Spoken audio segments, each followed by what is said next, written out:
అందరికీ నమస్కారం. ఈరోజు శనివారం సందర్భంగా మనం గోవింద నామావళిని పారాయణం చేద్దాం.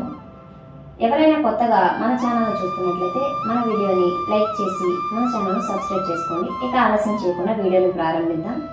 ఓం నమో వెంకటేశాయ. గోవింద నామావళి. శ్రీ శ్రీనివాస గోవింద, శ్రీ వెంకటేశ గోవింద, భక్తవత్సల గోవింద, భాగవత ప్రియ గోవింద, నిత్య నిర్మల గోవింద, నీలమేఘ శ్యామ గోవింద, పురాణ పురుష గోవింద, పుండరీకాక్ష గోవింద, గోవింద హరి గోవింద, గోకుల నందన గోవింద, నందనందన గోవింద, నవనీత చోర గోవింద, పశుపాలక శ్రీ గోవింద, పాప విమోచన గోవింద, దుష్ట